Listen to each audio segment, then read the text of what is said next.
Recording in progress.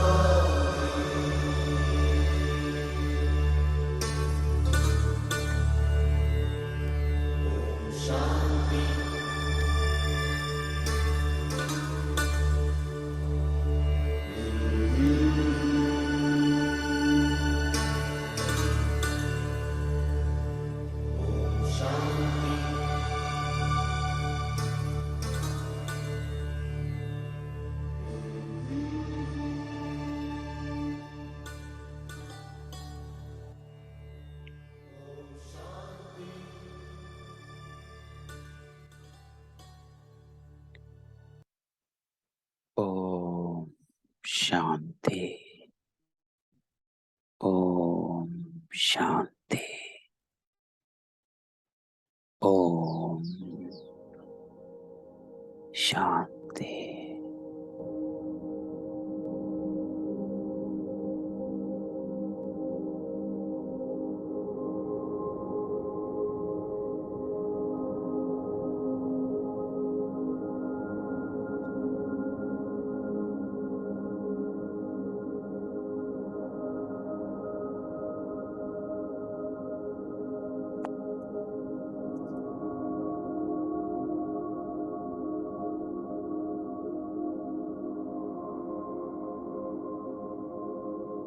सारा ध्यान समेट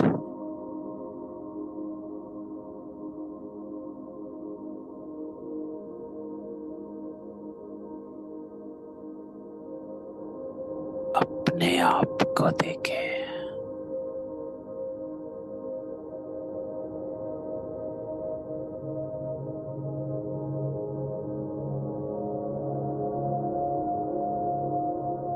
स्वस्थिति के आसन पर स्थित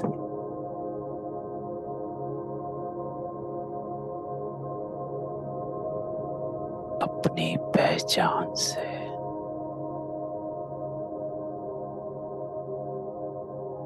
अपनी स्थिति को बनाना है।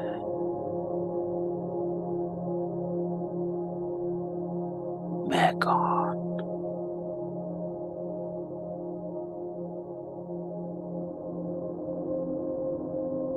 मैं आत्मा सत्य हूँ।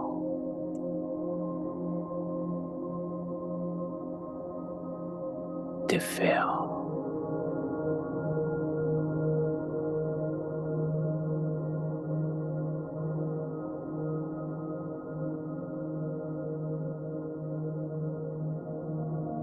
अपने आप को देखें।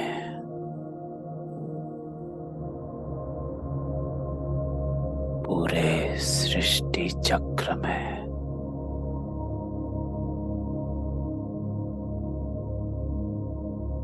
चारों युगों में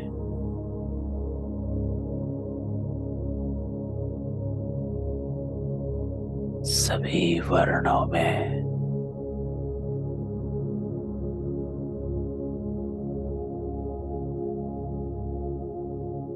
सतो प्रधान में आत्मा अपनी पवित्रता को रियलाइज कर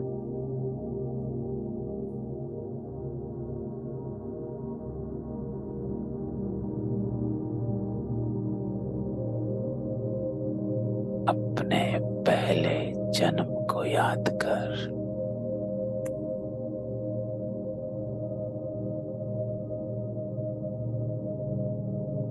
मैं दैवी आत्मा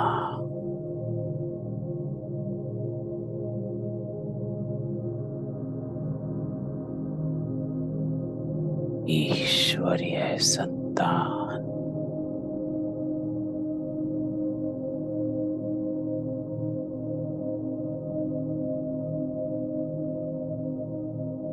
वो ईश्वर मेरा बाबा है।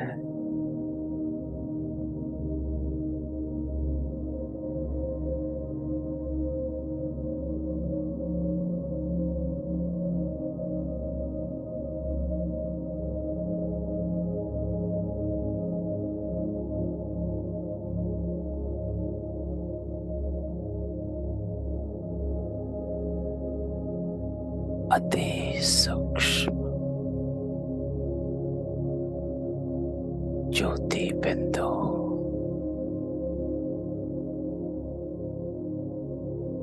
मैं भी बिंदु मेरा बाबा भी बिंदु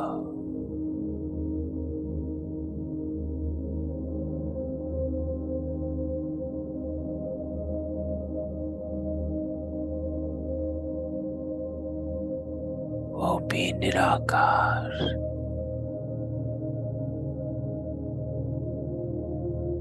मैं भी निराकार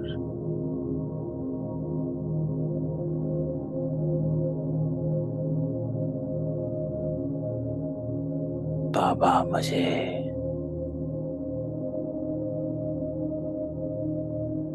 आप समान बना रहे हैं।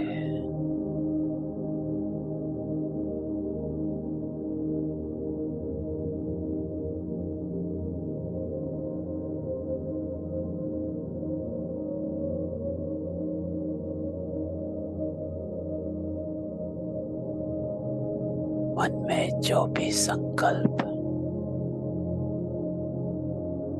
उनको साक्षी हो देख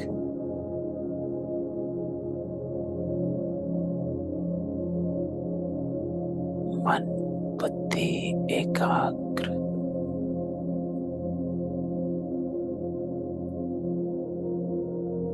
एक बाबा के साथ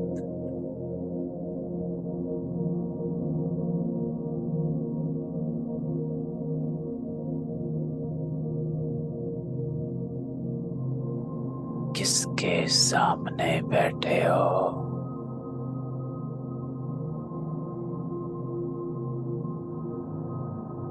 किसकी नजरों के सामने हो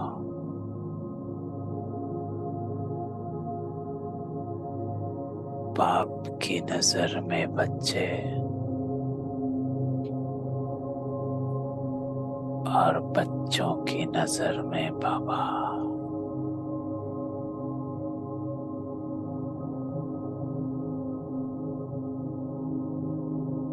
वो सामने बिठा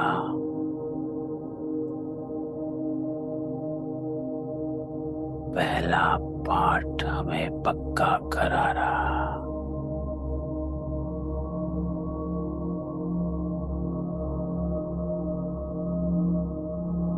आत्मस्मृति का तिलक लगा रहा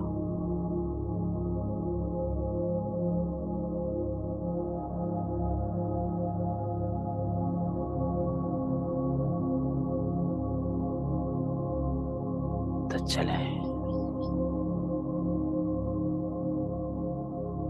सवेरे सवेरे अपने आप को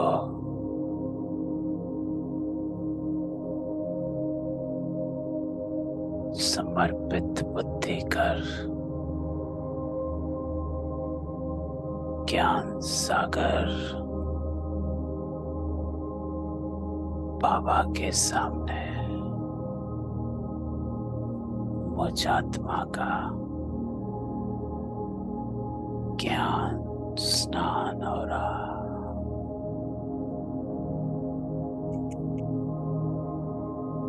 आज मेरा बाबा मुझे क्या कहता है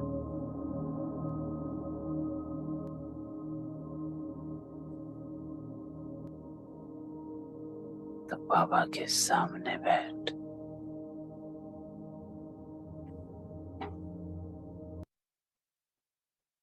ओम शांति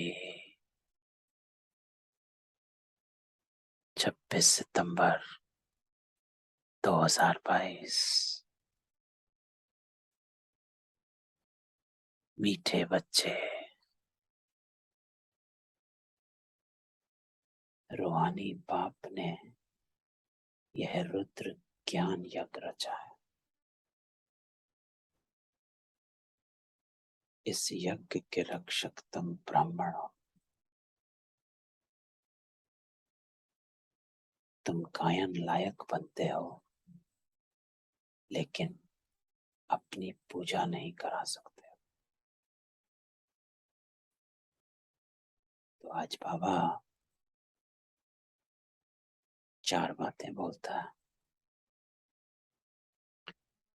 सबसे पहले बाबा कहता है कि रूहानी बाप है,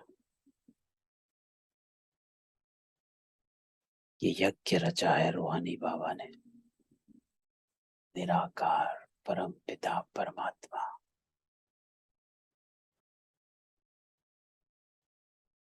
यज्ञ जब रचा जाता है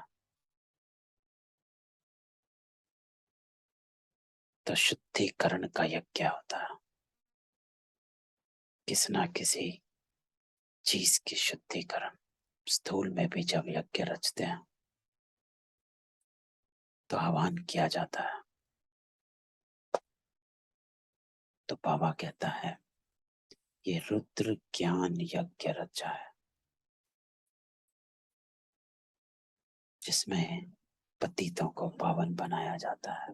तो फिर बाबा कहता है दूसरी बात कि इस यज्ञ के रक्षक तुम ब्राह्मण हो। रक्षा किससे करनी है? असुरों से, असुर बुद्धि से।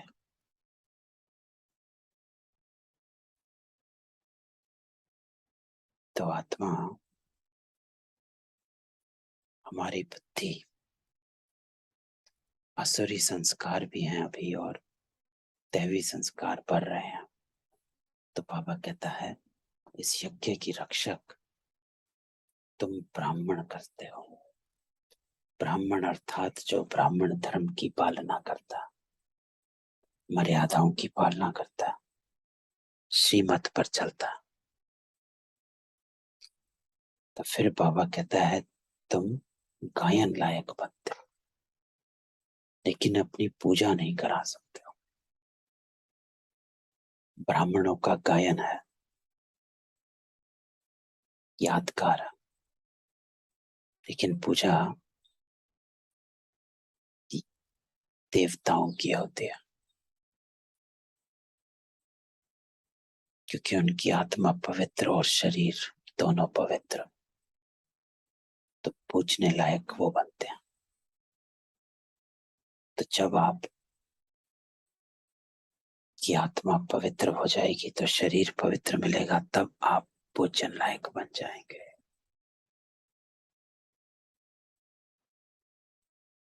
प्रश्न, बाबा कहता है तुम बच्चों में जब ज्ञान की प्रकाष्ठा हो जाएगी तो उस समय की स्थिति क्या होगी?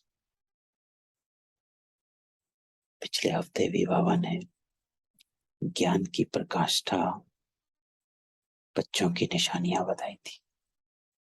आज बाबा कहता है आपकी स्थिति क्या होगी जब ज्ञान की प्रकाष्ठा हो जाएगी। तो ज्ञान की प्रकाष्ठा कहा जाता है जब आप ज्ञान स्वरूप बन जाएंगे। ज्ञान मिल गया वो दूसरी बात, ज्ञान पढ़ रहे हैं वो भी दूसरी बात, लेकिन ज्ञान स्वरूप बनना, उसको कहा जाता, बाबा कहते हैं ज्ञान की प्रकाष्ठा। कि आपके हर कर्म में, हर बोल, हर संकल्प में ज्ञान। जो बाबा ने कल कहा था ज्ञान के दर्पण में, आपके कर्मों के दर्पण में ब्रह्मा बाप के कर्म दिखाई दे। तो बाबा कहता है उस समय तुम्हारी स्थिति अचल अडोल होगी, कि ना किसी हलचल में आएंगे, ना कहीं डोलेंगे, डोले मानोगे, अर्थात इधर से उधर नहीं हो पाएंगे। किसी भी प्रकार के माया के तूफान हिला नहीं सकेंगे। अचल अटोल, लाइट हाउस। तो बाबा कहता है कि लाइट हाउस बन जाना है। लाइट हाउस एकदम स्थिर रहता है, कितना भी तूफान आए अटोल रहता है। और अपनी रोशनी से नाव को रास्ता दिखाता है। तो बाबा कहता है किसी भी प्रकार के माया के तूफान हिला नहीं सकेंगे। तीसरी बात, तुम्हारी कर्मातीत अवस्था हो जाएगी, अर्थात किसी भी कर्म के बंधन में बंध नहीं सकेंगे जब आपके ज्ञान की प्रकाष्ठा हो जाएगी। ये स्थिति है, क्योंकि कर्म के बंधन में बंधते हैं तो हलचल में आ जाते हैं। अरे मेरा कर्म कैसा हुआ, उसके फल की चिंता में जब कर्म करते हैं तो कोई ना कोई विकर्म हो जाता है। कर्मातीत स्थिति अर्थात कर्म के फल से अतीत। फल को देखते हुए कर्म नहीं किया जो हम करते आए, कि पहले फल की चिंता करते हैं फिर कर्म करना शुरू करते हैं। तय भी तभी करते हैं कि हम कर्म करें कि नहीं। किससे? फल से। लेकिन बाबा कहता है तुझे कर्म तय फल से नहीं करना है, तुझे कर्म तय करना है मुझे श्रीमत क्या कहती है, उससे कर्म को तय करना।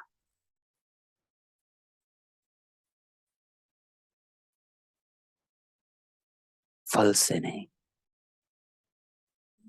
कि अगर मैं चुप रहूंगा तो वो क्या कहेगा, ये है फल की चिंता। वो सामने बोल रहा है, मैं चुप रहा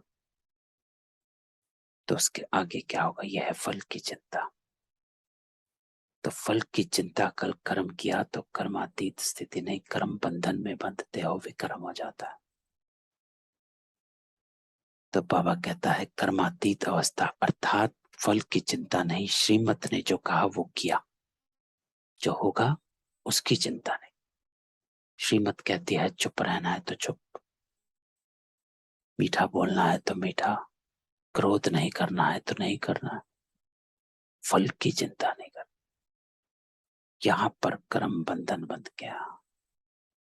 तो बाबा कहता है ज्ञान की प्रकाष्ठा, ज्ञान स्वरूप, कर्मातीत अवस्था।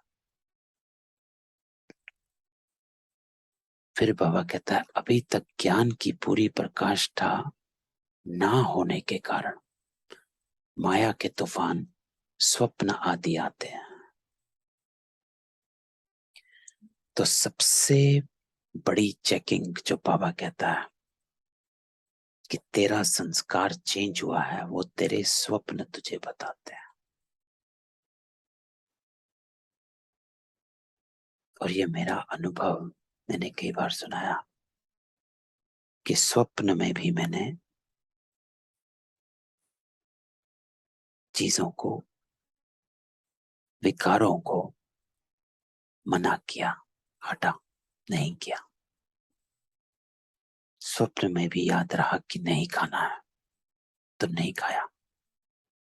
तो बाबा कहता है कि तेरी निशानी, कि तेरी ज्ञान की प्रकाष्ठा है स्वप्नों से है। स्वप्न में भी क्रोध नहीं, स्वप्न में भी लोभ नहीं, स्वप्न में भी अहंकार नहीं, स्वप्न में भी काम नहीं। अब बाबा रियलिटी कहता है कि युद्ध का मैदान है, नई नई आशाएं प्रकट हो जाएंगी। आईना दिखाता है हमें कि रोज तेरा युद्ध का मैदान है, रोज नई नई आशाएं प्रकट होती हैं, तुम्हें क्या करना है। तो ये बाबा जब बताता है तो इसको हमें बुद्धि में धारण करना होता, अर्थात याद रखना पड़ता है।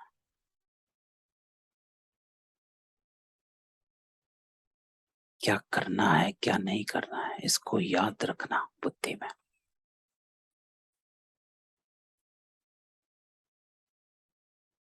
ताकि मेरे कर्म विकर्म ना हो पाए। तो बाबा कहता है युद्ध का मैदान है, याद रख। कुछ भी माया का तूफान आता है तो बाबा ने तो कहा है युद्ध का मैदान है, नई नई आशाएं प्रकट हो जाएंगी, है ना। परंतु तुम्हें क्या करना है, परंतु तुम्हें इनसे डरना नहीं है, बाप से श्रीमत ले आगे बढ़ते रहना है बस। श्रीमत पर जो कहा वो करना है, क्वेश्चन नहीं। मम्मा नंबर 1 ऐसे ही बन गई, बाबा से भी पहले। इसलिए लक्ष्मी नारायण कहा जाता है, नारायण लक्ष्मी नहीं, लक्ष्मी पहले। मम्मा पहले संपूर्ण बने, बाप से श्रीमत ले आगे बढ़ते रहना है बस, क्वेश्चन नहीं। तभी आपकी कर्मातीत अवस्था होगी। फल की चिंता से कर्म नहीं, श्रीमत से कर्म करना, अचल अटोल स्थिति बन जाएगी। गीत, तुम्हें पाके हमने जहां पा लिया है, समी तो समी आसमां पा लिया है। तो चलो बाबा के साथ बैठकर बाबा का रिकॉर्ड सुनते हैं और अपने आप को ऐसा अनुभव करें कि मैं बाबा के सामने।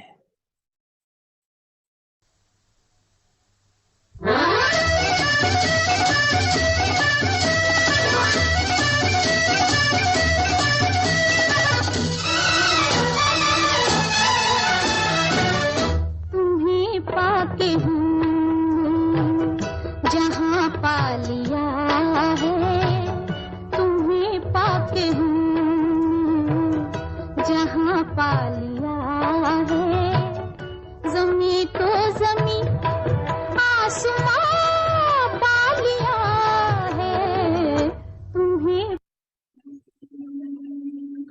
ओम शांति। गीत तो बच्चों ने बहुत बार सुने हैं, बहुत बार सुना। अब उनके अर्थ में टिकना है। तो बाबा हमेशा यही कहता है, जब भी गीत सुनो, आज के गीत भी जब सुनते हो, बाबा के गीत सुनते हो, ट्रैफिक कंट्रोल में भी जब गीत बजता है, तो गीत में नहीं जाना है, उस रस में नहीं जाना है, गीत के रस में नहीं जाना है, कन रस में नहीं जाना है, उसके अर्थ में टिक जाना है। तुम्हें पाके हमने जहां पा लिया है, समी तो समी आसमां पा लिया है। तो बाबा तीनों लोगों की सैर करा देता है, मूल वतन का ज्ञान देता है, सूक्ष्म वतन का ज्ञान देता है, स्थूल वतन का ज्ञान देता है, तीनों लोगों का ज्ञान देता है। तो समी आसमां पा लिया है, जमी का भी ज्ञान, आसमां का भी ज्ञान। यहां भी रहते हैं, वहां भी चले जाते हैं। तुम्हें पाके हमने जहां पा लिया है। तो जब से बाबा मिला, दुनिया बदल गई। तो बाबा कहता है, इसके अर्थ में टिकना है। लक्ष्य तो पकड़ लिया है कि अभी हम बेहद के बाप से बेहद का वर्षा ले रहे हैं, जिसको आधा कल्प से याद किया है।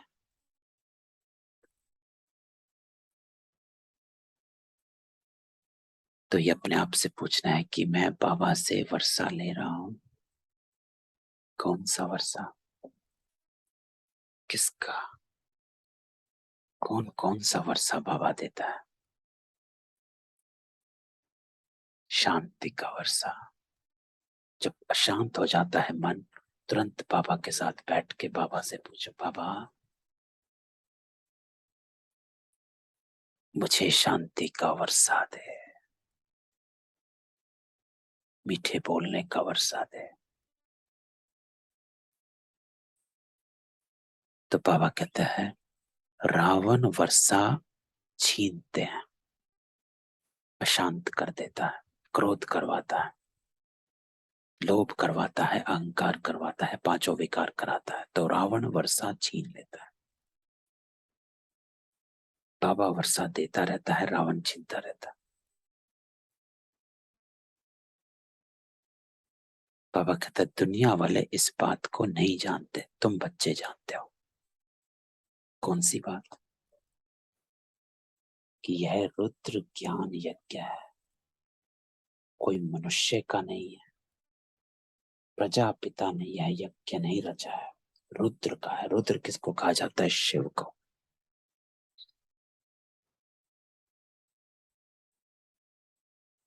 तो ये यज्ञ रचा गया शिव द्वारा, ब्रह्मा का नहीं है, किसी मनुष्य का नहीं है, ये रुद्र यज्ञ है। अर्थात आत्माओं का यज्ञ है, शरीरों का यज्ञ नहीं है। आत्मा पावन बनती है, शरीर नहीं। शरीर बाबा कहते यही छोड़ना, आत्मा को मेरे साथ चलना।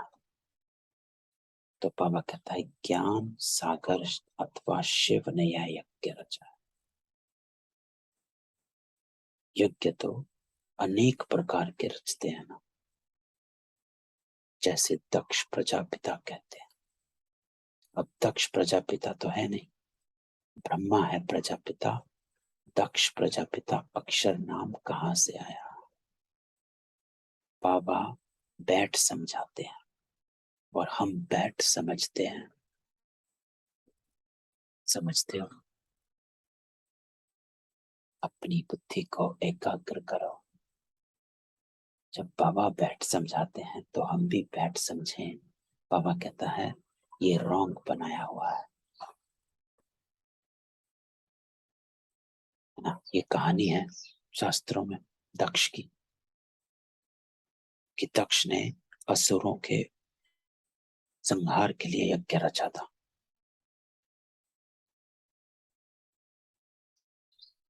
दक्ष राजा हुआ करते थे। तो बाबा कहते हैं सब दंत कटाए, रॉन्ग बनाया हुआ है। शास्त्रों में भी लंबी चौड़ी कथाएं लिखती हैं। अब बाबा कहते हैं जो भी सुनते आए हो सब भूलो, मैं जो तुमको सुनाता हूं वह सुनो। अर्थात अपनी बुद्धि को फुल स्टॉप लगा दो।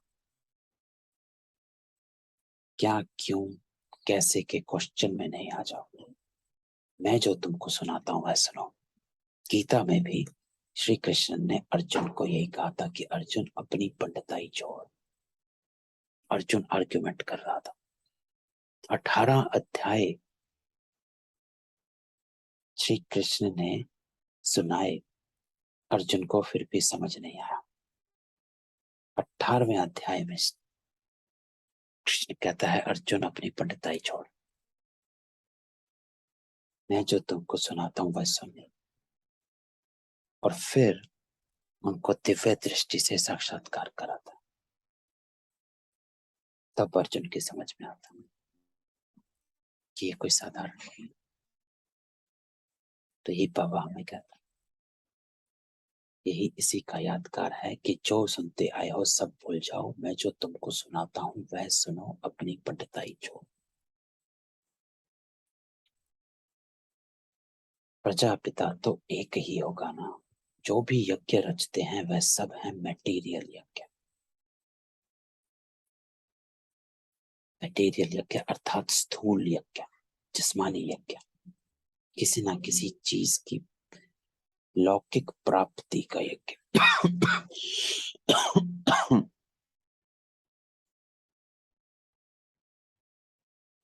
लेकिन बाबा कहता है ये है रूहानी बाप का रूहानी यज्ञ।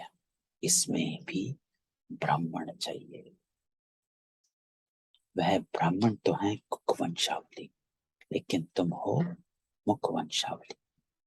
ब्राह्मण वो जो बाबा का बच्चा बना। 3 धर्म बाबा स्थापन करता है, ब्राह्मण, देवता और क्षत्रिय। सबसे पहला जन्म जो धर्म है वो ब्राह्मण धर्म है। तो ब्राह्मण धर्म में आना पड़े, तभी आप देवता या क्षत्रिय धर्म में जा सकते हैं। तो बाबा कहते हैं सबसे पहले ब्राह्मण बनना पड़े। तो तुम हो मुखवंशावली। मुखवंशावली कब पुजारी हो ना सके, तुम पूज्य बनते हो, वे हैं पुजारी। तो अब पुजारी नहीं, पुजारी बना तो भक्ति मार्ग में छोड़ दिया, अब हम ज्ञानी हैं। बाबा कहता है ज्ञानी तो आत्मा है या भक्त तो आत्मा, कौन है? तो बाबा कहते हैं तुम पुजारी हो ना सके, तुम पूज्य बनते हो, वे हैं पुजारी। तुम गायन लायक बनते हो। तुम्हारी पूजा अभी नहीं हो सकती। क्यों नहीं हो सकती? क्योंकि अभी आप संपूर्ण नहीं बने, क्योंकि आपकी माला नहीं बनती। बाबा कहते हैं मैं ब्राह्मणों की माला नहीं बनाता हूँ, क्योंकि ब्राह्मण ऊपर नीचे होते रहते हैं। आज महारथी हैं, हो सकता है कल भागंती हो जाए, चले जाएं। इसलिए ब्राह्मणों की पूजा नहीं होती है। जब संपूर्ण बन जाते हैं,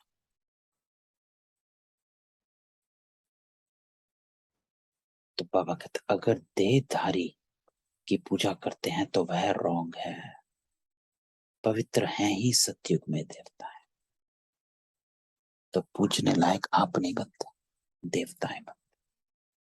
जब आप सतयुग में जाएंगे, जब आपकी आत्मा और शरीर दोनों पवित्र हो जाएंगे, तब आप पूजन लायक बनते हो।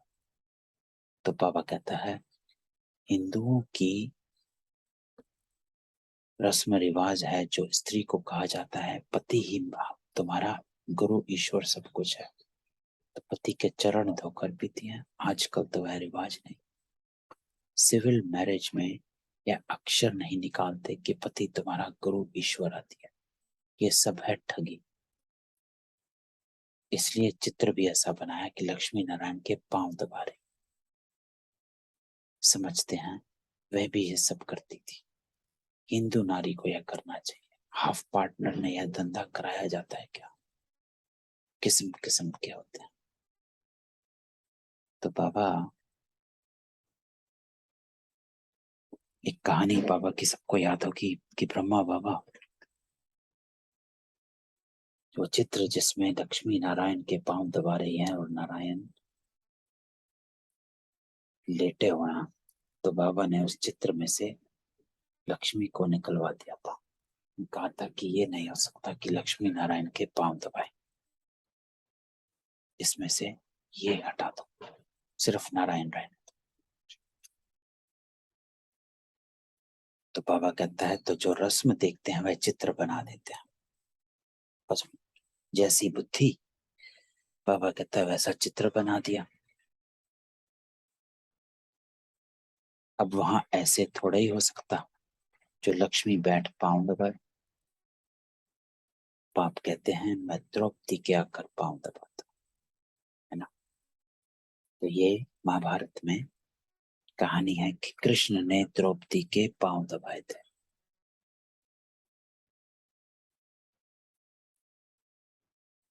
है ना। ये उसमें लिखा हुआ। तो बाबा कहते हैं मैं द्रौपदी के आकर पांव दबाता हूँ। उन्होंने फिर कृष्ण का रूप दे दिया है। ये सब है व्यर्थ बातें। तो बाबा कहता है छोड़, सब व्यर्थ। फिर बाबा कहते हैं वहां राम को तो 4 भाई होते नहीं, वहां बच्चा भी तो एक होता है, 4 बच्चे कहां से है? तो बाबा कहते हैं सतयुग में एक बच्चा, 4 कहां से आए? तो वहां राम के 4 भाई दिखाते हैं, हो नहीं सकते। बाप कहते हैं मैं तुमको इन सब शास्त्रों का सार बताता हूँ। ये बातें तुम बच्चों को समझाई जाती हैं, तुम समझा सकते हो। बाप कहते हैं तुम जो यह कसम उठवाते हो वह झूठा उठवाते हो। कौन सा कसम? जो बाबा कहते हैं कोर्ट में गीता के ऊपर हाथ रखकर कसम उठवाते हैं, तो बाबा कहते हैं तुम जो यह कसम उठवाते हो वह झूठा उठवाते हो कि भगवान को हाजिर नाजिर मान। गीता के ऊपर हाथ रखते हैं, तो बाबा कहते हैं झूठा क्यों? क्योंकि अब कहते हैं गीता श्री कृष्ण ने गाई। तो बाबा कहते हैं सबसे बड़ा झूठ तो यही है। तो हाथ में गीता उठाते हैं, फिर कहते हैं ईश्वर को हाजिर नाजिर जान सच बोलना। अब श्री कृष्ण तो भगवान है नहीं, श्री कृष्ण भगवान को हाजिर नाजिर जान यह नहीं कहते, ईश्वर के लिए ही कहते। तो श्री कृष्ण गीता का भगवान है, यह अभी बुद्धि से निकाल दो। झूठा कसम होने के कारण उनमें ताकत नहीं है। एक्यूरेट है एक धर्मराज, सुप्रीम जज, वही सच्चा है। सत्युग में तो जज आदि होते नहीं, क्योंकि वहां कोई ऐसी बात नहीं होती। सब हिसाब किताब चुत्तू कर वहां चले जाएंगे और फिर नए सिर सतो प्रधान सतो रजो तमो में आएंगे। क्या होना है? बाबा कहता है सब हिसाब किताब चुत्तू यही हो जा रहे हैं।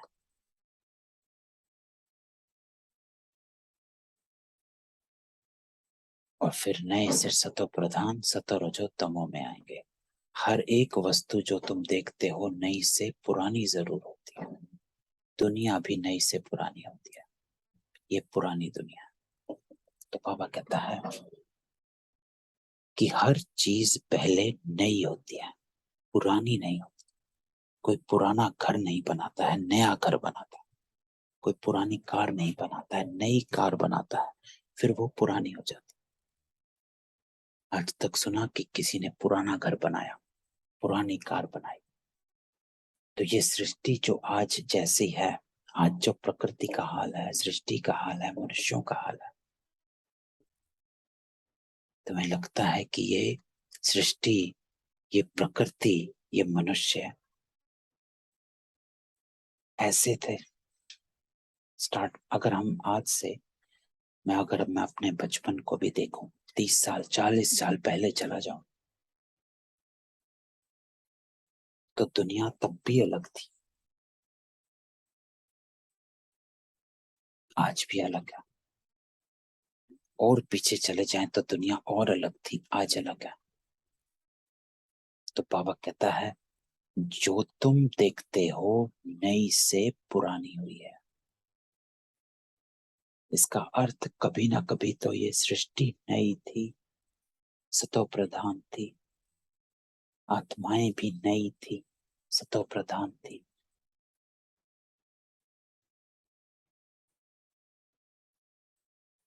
तो पुरानी से नई फिर बाबा बनाता है। तो बाबा कहता है ये पुरानी दुनिया है, परंतु कितनी तक पुरानी है यह किसको पता नहीं है। सदैव 4 भागों में बांटा जाता है।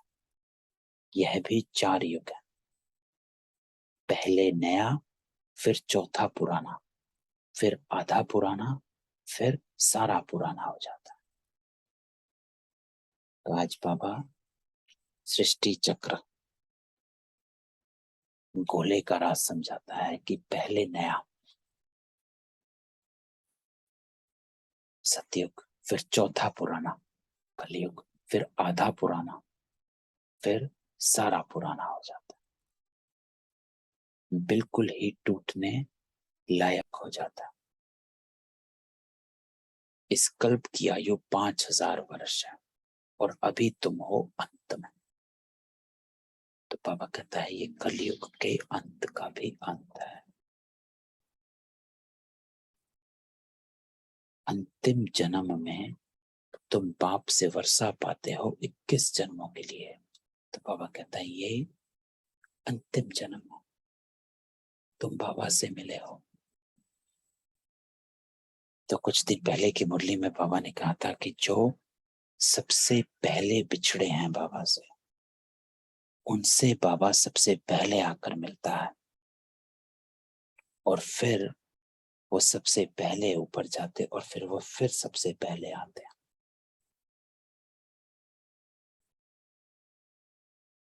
तो ऐसे ही बाबा कहता है कि अंतिम जन्म में तुम बाप से वर्षा पाते हो, तो तुम बाबा से पहले पहले बिछड़े हुए हो।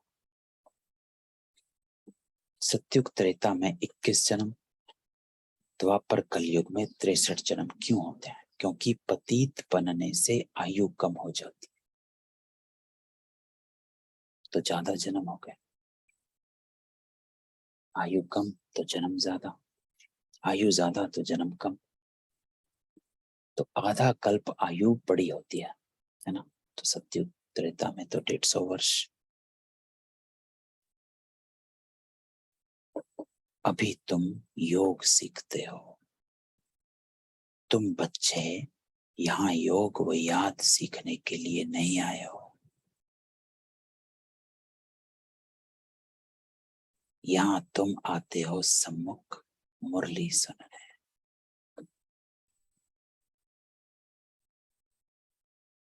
तो बाबा कहता है तुम बच्चे यहाँ योग व याद सीखने के लिए नहीं आए, यहाँ तुम आए हो सम्मुख मुरली सुनने, ज्ञान। तो बाबा हमेशा कहता है जिस वक्त जो काम है उस वक्त तो वो काम करो। अभी मैं तुमको ज्ञान सुना रहा हूं। तो चारों सब्जेक्ट ज्ञान, योग, धारणा, सेवा। तो अभी सब्जेक्ट चल रहा है ज्ञान का। फिर ज्ञान जब बुद्धि में बैठता है तो योग का सब्जेक्ट, तो योग लगाओ। और जब योग लग जाए तो फिर धारणा मूर्त बन जाओ, फिर सेवा करो। तो बाबा कहता है मुरली तो बहुत प्यारी लगती है, योग तो तुम कहां भी बैठकर कर सकते हो। ये बात इंपॉर्टेंट है कि योग कहीं भी बैठकर कर सकते हो। कभी भी एक स्थान, एक जगह, एक चीज के ऊपर अपने को डिपेंडेंट मत बनाओ, आधार मत बनाओ कि मेरा योग इसी कमरे में लगेगा, बाबा के चित्र के सामने ही लगेगा।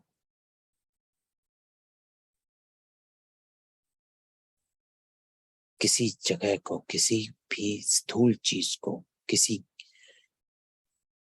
यूट्यूब म्यूजिक को, कमेंट्री को, किसी को भी अपने योग का आधार नहीं बनाना है। क्यों? क्योंकि आपको नहीं मालूम आपका अंत कहाँ, कैसे, कब और किस जगह होगा।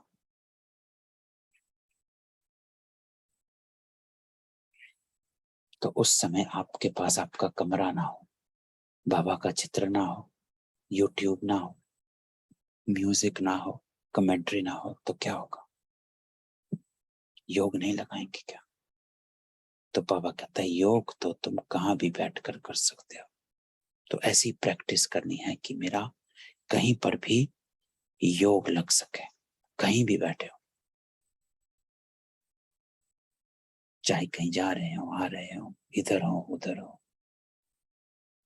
तो मैं भी 2 महीने से यूएस से यहाँ बैठा हूँ, ना यहाँ मेरा कमरा है, ना बाबा का कमरा है। अब 2 महीने बिना योग के तो बैठ नहीं सकते। तो बाबा की बात याद आती है कि ये प्रैक्टिस करनी है कि कहीं भी बैठकर योग लगे। तो ऐसे अपने को पक्का करना है। तो बाबा कहता है स्टूडेंट के इम्तिहान का जब टाइम होता है तो कहां भी होंगे बुद्धि में इम्तिहान की ही बातें घूमती रहेंगी। यहाँ तुम्हारी पढ़ाई और योग इकट्ठे हैं, पढ़ाने वाले को भी याद करना पड़े। बाप कहते हैं माम एकम याद करो, अर्थात मुझे एक बाबा को याद करो। भूल से श्री कृष्ण का नाम डाल दिया। सन्यासी आदि तो श्री कृष्ण को याद करते नहीं। बाकी किसने कहा मन मना भव।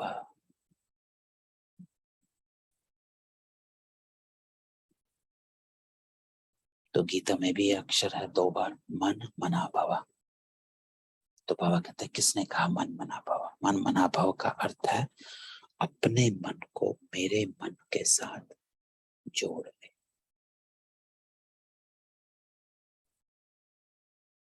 मन मना भव, भव अर्थात बन जाओ।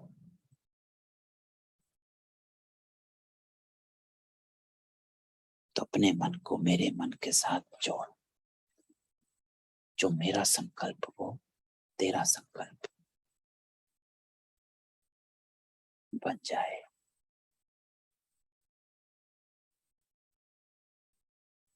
जिसको कहा जाता है मन मना भव। तो बाबा कहते हैं तत्व व ब्रह्म तो नहीं कह सकते। बाप इस मुख का आधार लेकर कहते हैं बच्चे माम एकम याद करो, मुझ एक बाप को याद करो और मन मना भवा, अपने मन को मेरे मन से जोड़ ले, था जो मेरा संकल्प है वो तेरा संकल्प हो जाए। तो बाबा की क्या संकल्प है? पावन बनना, सृष्टि को तमो सतो प्रधान बनाना, अपने आप को सतो प्रधान बनाना, मनुष्यों को पतित से पावन बनाना। तो बाबा कहते हैं ये सब पॉइंट्स बुद्धि में धारण करनी होती है, फिर समझाना होता है। तो ये सब धारण करना, अवेयरनेस देन एक्सेप्टेंस। और जब एक्सेप्टेंस होगा तभी तो, जब ज्ञान होता है सुनने से और पढ़ने से बुद्धि में नहीं जाता है। क्योंकि क्लास में अगर देखें तो बच्चे, सभी बच्चे रीडिंग भी करते हैं और टीचर्स की सुनते भी हैं, 30 के 30, 40 के 40, जितने भी क्लास में बच्चे हैं। लेकिन पास वही होता है जो उस ज्ञान को धारण कर लेता है, अर्थात इम्तिहान में जाकर जिसको याद रहता है। तो बाबा कहता है धारण करना है। Listening and reading is not everything. समझना है और एक्सेप्ट कर लेना। ये समझना कि मुझे ये क्यों करना है, मुझे मेरे संस्कार चेंज क्यों करने हैं। इस बात को जब मेरी बुद्धि एक्सेप्ट कर लेती है तो तभी वो मेरे कर्मों में रिफ्लेक्ट होता। बिना एक्सेप्ट करे रिफ्लेक्ट नहीं होता। क्यों मैं मीठा बोलूं, पहले इसको एक्सेप्ट करना है कि क्यों बोलूं। क्यों मैं क्रोध नहीं करूं, पहले एक्सेप्ट करना है कि क्यों नहीं करूं। इसलिए संस्कार कई बार चेंज नहीं होते कि हम ज्ञान सुनते हैं लेकिन एक्सेप्ट नहीं करते।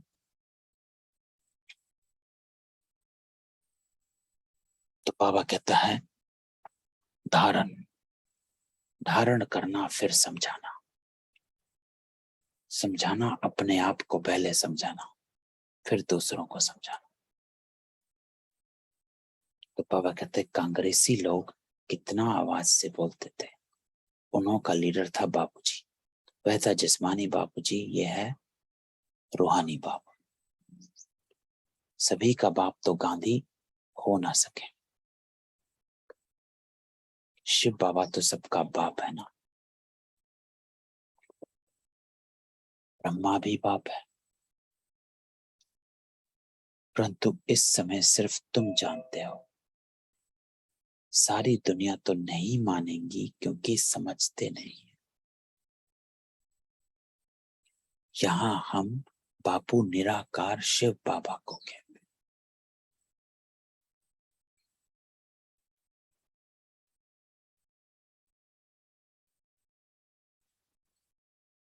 वह सभी का बाप है। बच्चों को कितनी पॉइंट समझाते हैं, कभी आत्मा पर, कभी परमात्मा पर और कभी शास्त्रों पर। तो बाबा कहता है कि तुम्हें सवेरे सवेरे मैं कितना समझाता हूं कि कौन आया है, बाबा है। ढेर के ढेर भारत में शास्त्र हैं और धर्म वालों का तो एक ही शास्त्र होता है। यहाँ तो अनेक शास्त्र हैं।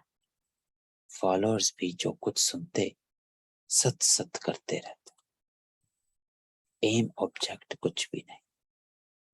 तो बाबा कहते कितने शास्त्र हैं, जो भी शास्त्र सुनता है ये भी सत्य वो भी सत्य, सब सत सत कहते हैं। समझते कुछ भी नहीं, ना एम ऑब्जेक्ट कुछ भी नहीं। जैसे राधा स्वामी पंत, अब नाम तो रखा है राधा स्वामी, राधे का स्वामी तो श्री कृष्ण है।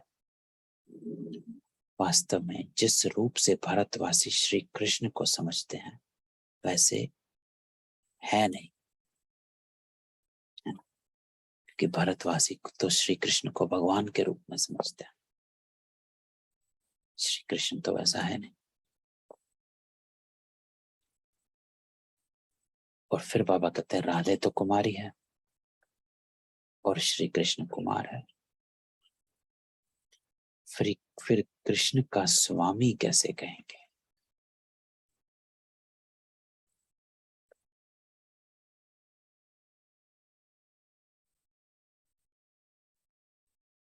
है? अब राधा स्वामी एक पंथ है, तो बाबा हमेशा कहते हैं धर्म है, मठ है और पंथ है, तीन चीजें आती है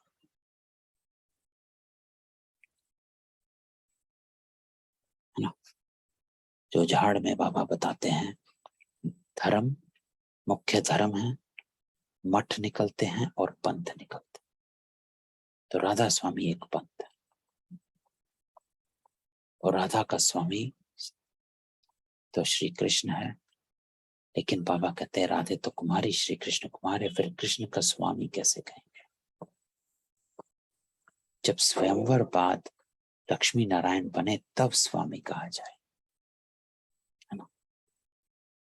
तो कृष्ण स्वामी नहीं, स्वयंवर हुआ तो राधा लक्ष्मी बन गई, कृष्ण नारायण बन गया। तो लक्ष्मी का स्वामी नारायण है, राधे और कृष्ण तो कुमार कुमारी हैं, एक दूसरे से स्वामी उसका रिश्ता है नहीं। तो बाबा कहते हैं ये कैसे है? छोटेपन में तो आपस में खेल पाल करते हैं, है ना। राधा कृष्ण तो छोटेपन के नाम है, कुमार कुमारी बच्चे हैं, तो वो स्वामी कहां से हो गया? तो वह कोई पक्का स्वामी थोड़े हुआ, बहुत हैं जो सगाई को भी तोड़ देते हैं। तो बाबा रमणीक भी है, ज्ञान को ऐसे सुनाता है कि भाई सुनो समझो, ऐसे नहीं ब्लाइंड फेथ करो, ज्ञान समझना है। तो बाबा कहते हैं कि छोटेपन में थोड़ा ही ना होता, बहुत हैं जो सगाई तोड़ भी देते हैं। अब लक्ष्मी नारायण तो दिखाते हैं, परंतु नारायण के बाप का नाम क्या है कभी बता ना सके। अब श्री कृष्ण के माँ बाप दिखाते हैं, राधे और श्री कृष्ण दोनों के माँ बाप अलग अलग है, राधे और जगह की है और श्री कृष्ण फिर और जगह का था। सत्युग की बातों का सारा अगड़म बगड़म कर दिया है। तो अब पता कुछ नहीं, बैठे दंत कथाएं लिख दिया, सब उल्ट पुल्ट कर दिया। लक्ष्मी नारायण के माँ बाप का नाम कहाँ, नारायण का बर्थ कहाँ, यह कोई भी नहीं जानते कि राधे कृष्ण ही फिर लक्ष्मी नारायण बनते हैं। तो बाबा कहता है लक्ष्मी नारायण का छोटेपन का किसी को भी मालूम नहीं है, बाकी सभी देवताओं के छोटेपन का कोई ना कोई कहानी है, लेकिन लक्ष्मी नारायण की नहीं, क्योंकि कोई जानते नहीं। बाप कहते हैं भक्ति मार्ग की कितनी बड़ी सामग्री है, ज्ञान में तो सिर्फ बीज को जानना होता है, बीज के ज्ञान से सारा झाड़ बुद्धि में आ जाता है। तो यहाँ अंतर पड़ जाता है ज्ञान और भक्ति में। ज्ञान है सार और भक्ति है विस्तार। सार अर्थात एक बीज को जानना, जैसे एक बीज में सारा वृक्ष का विस्तार समाया हुआ होता, छोटा सा बीज, ऐसे ही बाबा कहते हैं कि बीज को जानना होता है बस, और भक्ति है उसमें पूरा विस्तार। तुम जानते हो ऊंच ते ऊंच भगवान है जो परम धाम में रहते हैं, वहां तो सभी आत्माएं रहती हैं, सूक्ष्म में तन में तो हैं सिर्फ ब्रह्मा विष्णु शंकर। तो यहाँ बाबा अंतर करता है मूल वतन और सूक्ष्म वतन में, भगवान और देवताओं में, कि भगवान परम धाम में निवास करते हैं, देवताएं सूक्ष्म वतन में निवास करते हैं, परम धाम में नहीं।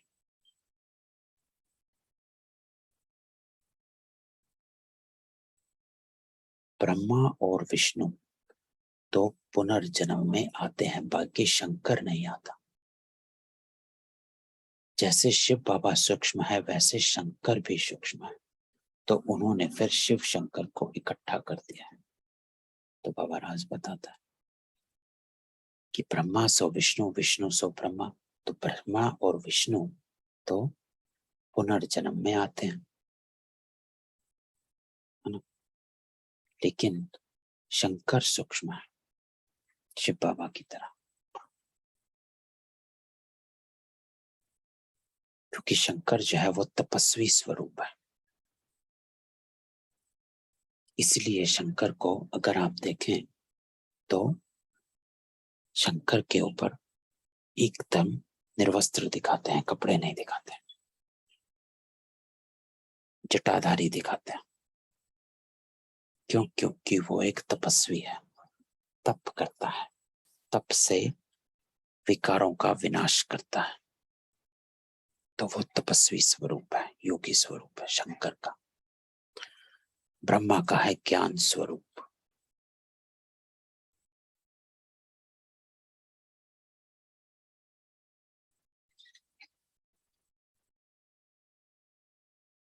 और विष्णु का है पालना स्वरूप, अर्थात धारणा स्वरूप, वो है विष्णु। तो ज्ञान स्वरूप, धारणा स्वरूप और विनाश स्वरूप, ब्रह्मा विष्णु शंकर, परंतु हैं तो अलग अलग ना। शिव बाबा ब्रह्मा द्वारा स्थापना, विष्णु द्वारा पालना, फिर शंकर द्वारा विनाश कराते। ज्ञान स्वरूप, धारणा स्वरूप, योग स्वरूप, तीनों की जरूरत है। ब्रह्मा विष्णु शंकर, त्रिमूर्ति शिव। त्रिमूर्ति शिव के सिवा के बिना संस्कार परिवर्तन हो नहीं सकता।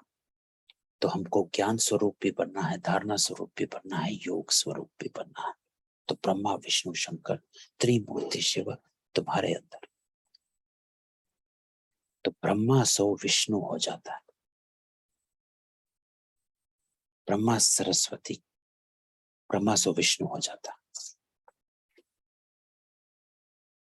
तो ज्ञान स्वरूप, धारणा स्वरूप बन गए और विक्रम विनाश हो गया। तो इसलिए ब्रह्मा सो विष्णु हो गया, आप बन गए, प्रालब्ध मिल गई। इसलिए ज्ञान की प्रालब्ध को विष्णु स्वरूप कहा जाता है, इसलिए ब्रह्मा सो विष्णु हो जाता है।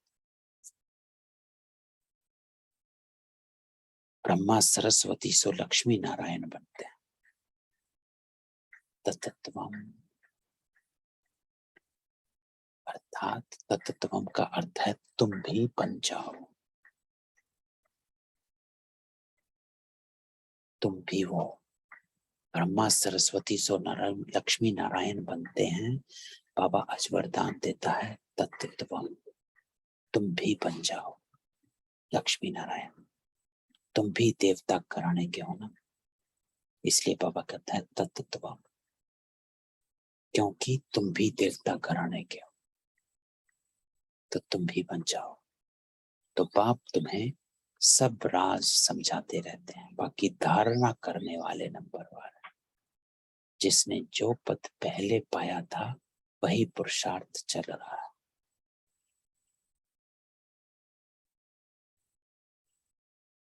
जिसने जो पद पहले पाया था वही पुरुषार्थ चल रहा है। तो बाबा कहता है मैं कलम तेरे हाथ में देता हूँ, भाग्य तेरे हाथ में देता हूँ, पुरुषार्थ कर और अपना भाग्य बना। तो पुरुषार्थ बगैर प्रारब्ध बन ना सके। पुरुषार्थ से समझा जाता है कल्प पहले भी इसने इतना किया था।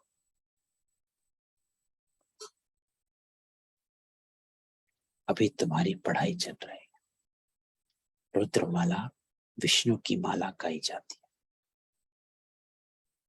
है ना।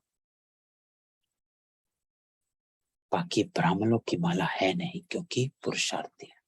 तो बाबा हमेशा ही कहता है कि ब्राह्मणों की माला नहीं बन सकती, क्योंकि पुरुषार्थी है।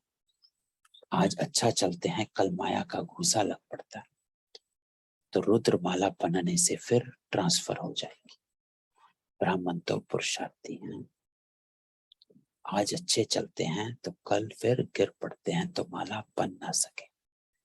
आगे माला बनती थी, फिर 3-4 नंबर में आने वाले आज है नहीं। तो बाबा कहता है इतने महारथी भी गिर पड़ते हैं। तो इसलिए ये कांस्टेंट जो बाबा कहता है, जब तक जीना है तब तक पढ़ना है। किसी की संपूर्ण अवस्था अभी तक हुई नहीं है। अगर संपूर्ण अवस्था हो जाए, जो बाबा ने कहा था, तो शरीर छूट जाए। तो सब पुरुषार्थी हैं। आज तीखे होंगे तो कल नीचे भी गिर सकते हैं। तो अटेंशन अपने ऊपर देनी। क्यों? क्योंकि बाबा कहता है ये युद्ध का मैदान है। कुछ भी बात समझ में ना आए तो पूछो, क्योंकि तुमको औरों को भी समझाना है। तो बाबा ये हमेशा कहता कि ब्लाइंड फेथ नहीं रखना है, समझना है सब कुछ। और अगर समझ में नहीं आता है तो सब पूछना है, यूं ही नहीं मान लेनी है कोई। क्यों? क्योंकि औरों को भी समझाना है। कच्चे जो हैं वह मूंझ पड़ते हैं। ब्राह्मणों में भी नंबरवार है। कोई कोई तो पूछते भी हैं कि बाबा ने समझाया है माया के तूफान बहुत आएंगे, तो हम उन पर कैसे विजयी बने? अनुभवी टीचर ना हो तो कैसे समझा सकेगी? तो बाबा कहता है बहुत इंपॉर्टेंट है अपने को अच्छे से समझना और फिर धारण करना। क्योंकि जब तक आप धारणा मूर्त नहीं बनोगे तो दूसरों को कैसे विजयी बना सकेंगे? अगर आपने खुद ही तूफान नहीं जीते तो औरों को कैसे तूफानों से लड़ना सिखाएंगे? तो बाबा कहता है अनुभवी टीचर ना हो तो कैसे समझा सकेंगे? तो अनुभव की अथॉरिटी बनो। और अनुभव तब आता है जब हम ज्ञान को कर्मों में लाते हैं। सिर्फ सुनने से अनुभव में नहीं आता, पढ़ने से अनुभव में नहीं आता, लेकिन जब हम कर्मों में ज्ञान को लाते हैं तब अनुभव में आता है कि हाँ, मैंने ये बात बाबा की यूज करी थी, मैंने इस परिस्थिति में ऐसे किया था, तो मुझे ऐसा अनुभव हुआ था। तो बाबा कहते हैं अनुभवी टीचर बनना है। बाप समझाते हैं ये माया के तूफान, स्वप्न आदि सब आएंगे। जब तक ज्ञान की पूरी प्रकाष्ठा आ जाए, कर्मातीत अवस्था हो, इस समय तो बहुत आएंगे। तो अब बाबा समझाता है कि आएगा, तूफान आएंगे। जब तक ज्ञान की पूरी प्रकाष्ठा आ जाए, कर्मातीत अवस्था हो, इस समय तो बहुत आएंगे, है ना। तो कर्मातीत अवस्था का हमने ऊपर डिस्कस किया कि कर्म के फल से अतीत। कोई भी कर्म को उसके फल को देखकर कर्म की तय नहीं करना। श्रीमत क्या कहती है? बस उसको देखकर तय करना। इसको कहते हैं ज्ञान की प्रकाष्ठा, पूरी प्रकाष्ठा, ज्ञान स्वरूप बनना। तो बूढ़ों को और ही जवान बना देंगे, नई नई आशाएं प्रकट करेंगे। तुम कहेंगे आगे तो कभी ऐसे ख्याल भी नहीं आते थे। तो बाबा कहता है अरे युद्ध के मैदान में हो तो तुम अभी आए हो, तो ये तो होगा ही। नए नए, जैसे कई बार आत्माओं का फोन भी आता है और हमें भी होता है कि अरे ये तो नया आया है, ऐसी कभी परिस्थिति आई नहीं, ऐसी कभी सिचुएशन आई नहीं। तो बाबा कहता है युद्ध के मैदान में हो, कर्मातीत बन रहे हो, तो इस समय तो बहुत आएंगे ऐसी बातें। वैद्य लोग कहते हैं इस दवाई से बीमारी सारी बाहर निकलेगी। तो बाबा अनुभवी है ना। तो बीमारी जब बाहर निकल रही होती है तो एंड में अपने टॉप पर होती है, जिसको कहते हैं चरम सीमा पर। अति जब होती है तो अंत होने वाला होता है। तो इसीलिए बाबा कहता है इस समय आपकी सारी बीमारी जो है वो बाहर निकल रही है। और क्योंकि आपकी सारी बीमारी अर्थात सभी विकार बाहर निकल रहे हैं, इसीलिए आपके सामने युद्ध का मैदान है। इसीलिए आपके सामने सिचुएशंस आ रही है। कोई ना कोई आत्मा निमित्त बन रही है आपको टेस्ट करने के लिए, आपको याद दिलाने के लिए कि कितनी पेशेंस है, सहन शक्ति कितनी है। अरे कोई मामूली बात नहीं। बाबा कहते हैं देवता बन रहे हो, तो क्या ऐसे देवता बनोगे जो सिर्फ थोड़े टाइम आप में सहनशीलता है, सहन शक्ति है।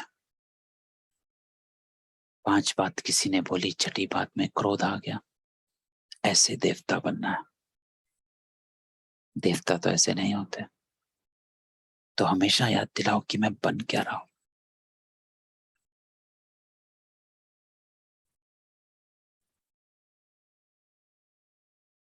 और उसको समझकर फिर अपने कर्मों को देखो कि नहीं, ऐसे तो देवता नहीं करते। तो बाबा कहता है, तो बाबा अनुभवी है, सब कुछ बतलाते रहते हैं, इससे जरा भी डरना नहीं है ना। तो सबसे ज्यादा बाबा कहता है अनुभवी जो है ब्रह्मा बाबा है, वो सब कुछ बतलाते रहते हैं कि क्या क्या आएगा, कैसे कैसे आएगा। कि ब्रह्मा बाप के सामने तो सब आया था। कहते हैं ज्ञान में आने से तो पता नहीं क्या हो गया है, इससे तो भक्ति अच्छी। तो कई आत्मा ऐसे कहती कि भाई पीके बनने से तो और मुसीबत हो गई। सब लोग ये करते हैं, वो करते हैं, और ही मेरा टेस्ट होता रहता है, रोज ही टेस्ट होता रहता है। हर आधे घंटे में मेरा टेस्ट होने लग जाता है। ये मेरा एडवांटेज उठाते हैं, वो मेरा एडवांटेज उठाते हैं, इससे तो भक्ति अच्छी। तो बाबा क्या कहता है सुनो। तो बाबा क्या कहते हैं, बाबा कहते हैं भल जाओ भक्ति में फिर।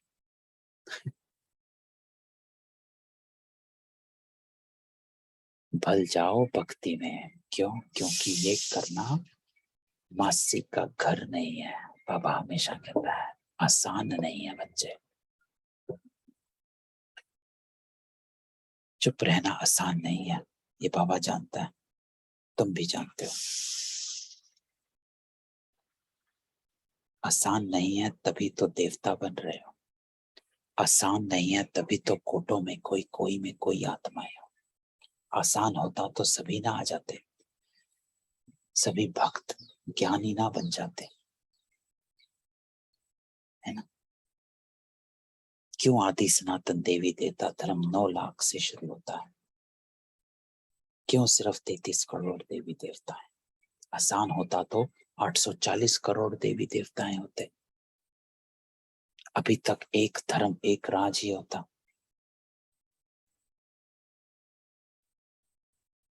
नहीं है।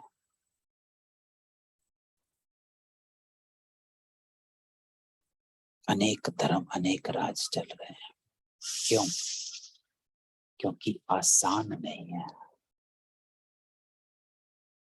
आसान होता तो आपके पड़ोसी भी, घर वाले भी सब कर लेते। नहीं है। कोटों में कोई में भी कोई। तो बाबा कहता है जाओ भक्ति में, वहां तुमको यह तूफान नहीं आएंगे। क्यों? क्योंकि वो वहां पर ये नेचुरली तूफान नहीं समझते। विकार आया, विकारों में गिरे, हुआ काम, चलो कोई बात नहीं। तो वहां ये तूफान, बाबा तो सब बातें समझाते हैं। रोज सुनने वालों की बुद्धि में पूरी धारणा होगी। मुख्य है ही नॉलेज से काम, फिर भल कहाँ भी जाओ। मुरली तुमको मिलती रहेगी। मुरली पढ़ने की मिलिट्री में भी मना नहीं हो सकता। मिलिट्री को ऐसे थोड़े ही कहेंगे कि बाइबल व ग्रंथ आदि नहीं पढ़ो, सब पढ़ते हैं। उन्हों के मंदिर भी होते हैं, तो मुरली कहाँ भी मिल सकती है। फिर भी तो लक्ष्य मिला हुआ है ना। मुख्य बात यह है बाप का परिचय देना। पहले तो निश्चय बैठे कि हमको पढ़ाने वाला नॉलेजफुल गॉड फादर है, तब और बातों को समझ सकेंगे। तो पहला निश्चय जो लास्ट टू लास्ट संडे की मुरली में, बाबा मैं जो हूं जैसा हूं ऐसा मुझे जानना, मानना और चलना। तो गॉड फादर कैसे आकर पढ़ाते हैं ये किसको पता नहीं। लिखा हुआ भी है भगवानुवाच, उनका नाम शिव है। परम आत्मा है ना।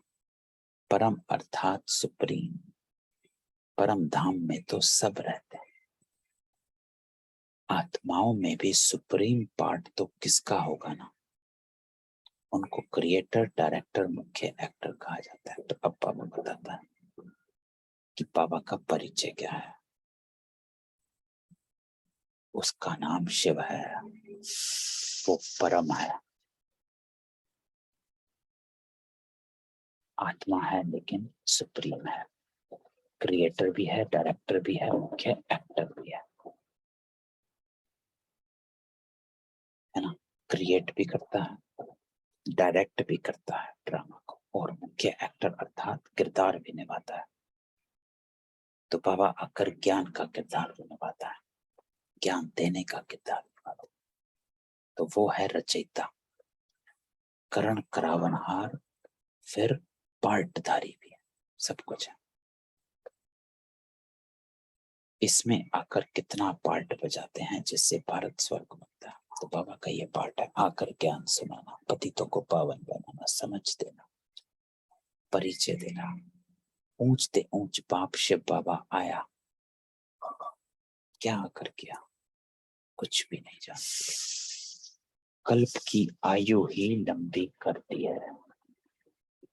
तो बाप कहते हैं मुझे आना ही है कलयुग अंत और सत्युग के आद में। तो ये सत्युग का आद चल रहा है। सत्युग में लक्ष्मी नारायण का राज्य था, पावन दुनिया थी। हम सो पावन, फिर हम सो पतित। चढ़ती कला उतरती कला कैसे होती है, अभी ये सब तुम्हारी बुद्धि में है। तो बाबा हमेशा बुद्धि की बात करता है कि ये सब तुम्हारी बुद्धि में है, अर्थात समझ, है ना, मन में नहीं बुद्धि में। तो बाप कहते हैं बच्चे सबको बाप का परिचय देते रहो। बाप जब स्वर्ग का रचयिता है तो जरूर हमको स्वर्ग की बादशाही मिलनी चाहिए। भारत को थी, अब नहीं है, इसलिए भगवान को आना ही पड़ता। भारत ही शिव बाबा का बर्थ प्लेस, आकर तुमको स्वर्गवासी बनाया था। अब तुम भूल गए हो। भूल और अभूल का यह खेल है। तो बाबा कहता है तुम भूल गए हो, अब अभूल बन जाओ। अभूल किसको कहा जाता है, भूल लो नहीं। अ होता है नहीं, भूल होता है भूलना। तो अब नहीं भूलो, अभूल करो। इस नॉलेज को भूलने से फिर उतरती कला होती है। तो जैसे ही आप श्रीमत को भूले, नॉलेज को भूले, वैसे ही आपके कर्म उल्टे होने लग जाते हैं, उतरती कला होती है। और 1 सेकंड में जीवन मुक्ति, चढ़ती कला। जीवन बंध में कितना समय लगा, ये बातें शास्त्रों में थोड़ी हैं, जनक की बात है ना। बाप कहते हैं जो भी कुछ पड़ा है सब भूल जाओ। आज बाबा ने 2 बार ये बात की कि जो पड़ा है, जो तेरी बुद्धि में है कि ऐसे करना चाहिए, जो लौकिक संस्कार हैं, दुनियावी संस्कार हैं, उसको भूल जाओ। बाप, टीचर, सतगुरु मैं ही हूं। 21 जन्मों का तुमको वर्षा देता हूं, फिर भी अहो मम माया तुम कब्रिस्तानी बना देती हो। शिव बाबा परिस्तानी बनाते हैं। माया बहुत बच्चों को धोखा देती है क्योंकि श्रीमत पर ठीक रीति नहीं चलते हैं। अच्छा, तो अंत में बाबा ने मुरली में जाते जाते क्या कहा? श्रीमत पर ठीक नहीं चलते हैं। सारा खेल है कि किसकी मत पर चले, अपनी मत पर चले या दुनियावी मत पर चले, पड़ोसी की मत पर चले, रावण के मत पर चलने वालों की मत पर चले या श्रीमत पर चले। तो ये चेकिंग, ये अटेंशन अपने कर्मों में, बोल में, संकल्पों में करनी है। वरना इतना नेचुरल हो जाता है कि 1 सेकंड के लिए भी नहीं सोचते कि मैं सोच क्या रहा हूं, कह क्या रहा हूं, कर क्या रहा हूं। तो बाबा कहता है पॉज, अटेंशन। श्रीमत पर चल रहे हो कि नहीं, ये सोचना है। ज्ञान की पूरी प्रकाष्ठा आज की मंडली, ज्ञान स्वरूप बनना है। तो मीठे मीठे सिकिलते बच्चों प्रति माता पिता बाप दादा का याद प्यार और गुड मॉर्निंग। रूहानी बाप की रूहानी बच्चों को नमस्ते।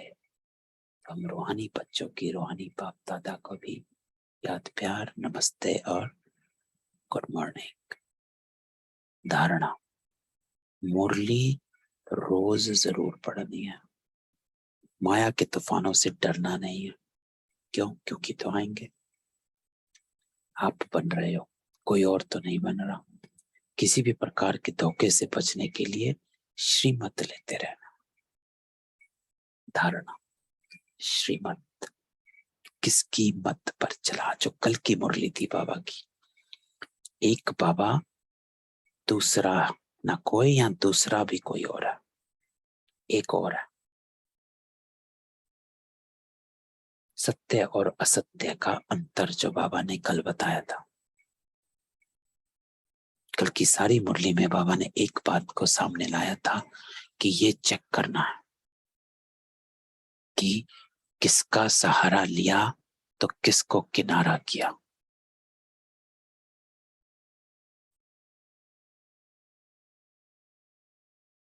कौन सी बात मेरी बुद्धि में बैठी हुई है,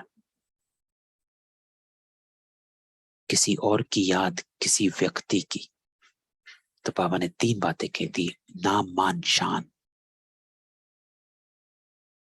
किसी व्यक्ति और वैभव। ये 5 बातें।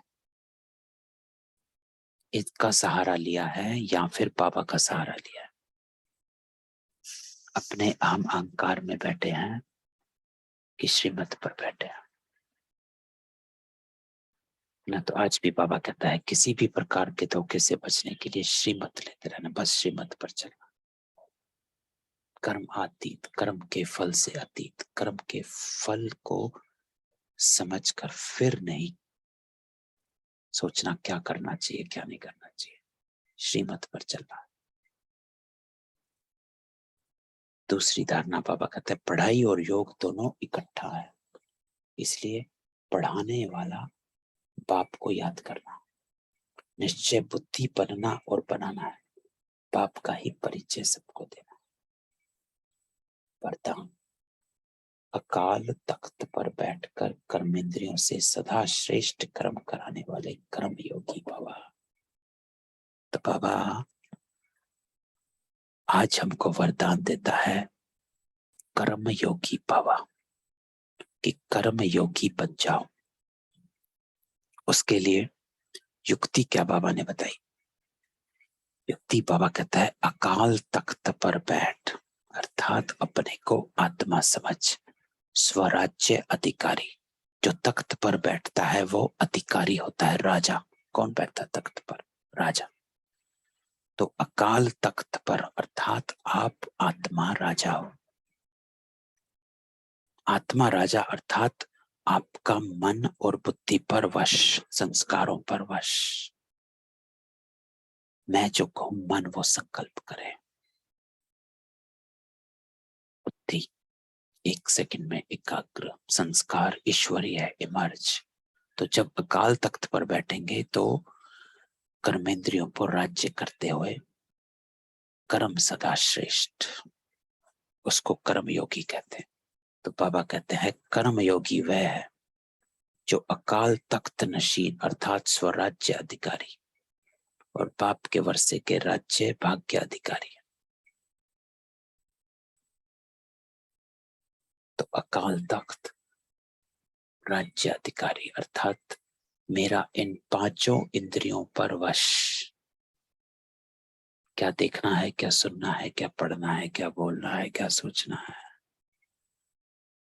जो कल बाबा ने कहा था। ना व्यर्थ सोचना, ना व्यर्थ सुनना, ना व्यर्थ देखना, ना व्यर्थ पढ़ना, ना व्यर्थ कहना। पांचों व्यर्थ से मुक्त होना, कल की मुरली, उसको कहते हैं स्वराज्य अधिकारी। तो जो सदा अकाल तख्त पर बैठकर कर्म करते हैं उनके कर्म श्रेष्ठ होते हैं।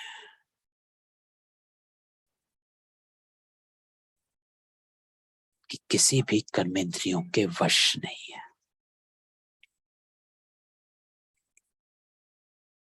कोई भी रस कर्मेंद्रियों का किसी भी रस के वश नहीं है।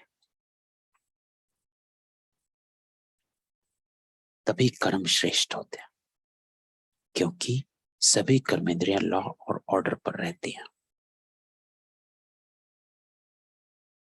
लॉ क्या है?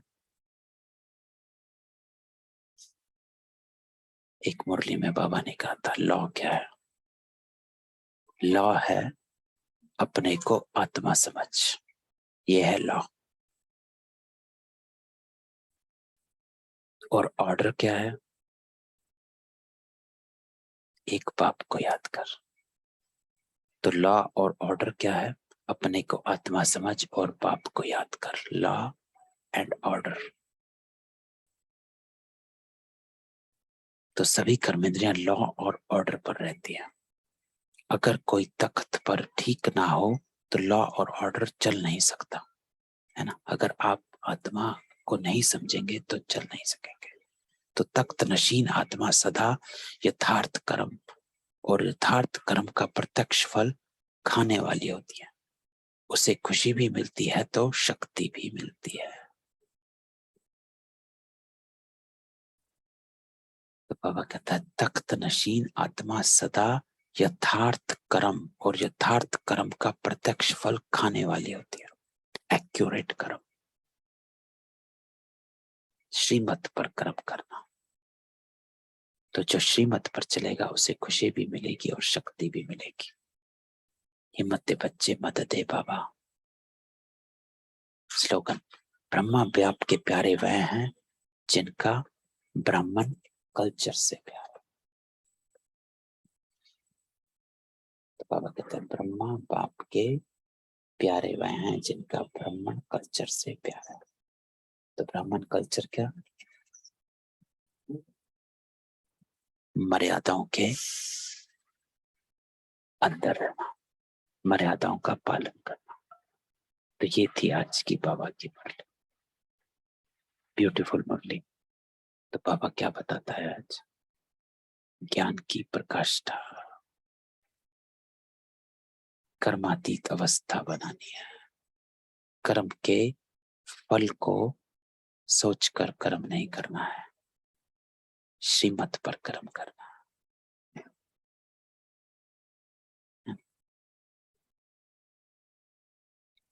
कैसे बाबा सारे सृष्टि के आदि मध्य अंत का राज बताता है, कैसे बाबा मठ पंथ का बताया, शास्त्रों का बताया, श्री कृष्ण का बताया, ब्रह्मा विष्णु शंकर का बताया कि कैसे ब्रह्मा स्थापना, विष्णु पालना और शंकर विनाश, कैसे शंकर सूक्ष्म है, कैसे ब्रह्मा सो विष्णु है, कैसे हम ब्रह्मा के समान ज्ञान स्वरूप, विष्णु के समान धारणा स्वरूप और शंकर समान तपस्वी स्वरूप बनते हैं और अपना परिवर्तन करते हैं। त्रिमूर्ति के बिना परिवर्तन नहीं होता, इसलिए तीनों रोल में हम पार्ट प्ले करते हैं। सारा दिन में ये तीनों रोल हमारे अंदर चल रहे होते हैं। ज्ञान इमर्ज रहता है, क्या करना है, धारणा रहती है, संस्कार इमर्ज रखने हैं, और विनाश, विकारों का विनाश साथ साथ होता रहता है। तो त्रिमूर्ति का पार्ट हम सारा दिन में प्ले करते रहते हैं, तब हमारा परिवर्तन होता है। अनुभवी बनना है। बाबा कहता है अनुभवी टीचर ना हो तो कैसे समझा सकेंगे। तो जब तक हम ज्ञान को, listening and reading is not everything, acceptance समझना है, धारणा में लाना है, कर्मों में लाना है, तो अनुभव आएगा। तो बाबा ने कहा माया के तूफान तो आएंगे ही, तो डरना नहीं है। और आज बाबा ने एक बड़ी बात कही कि नहीं करनी है तो जाओ भक्ति में। बाबा तो कहते हैं भल जाओ भक्ति में, है ना? तो ओम शांति। किसी का कोई क्वेश्चन हो, मैं सबको अनम्यूट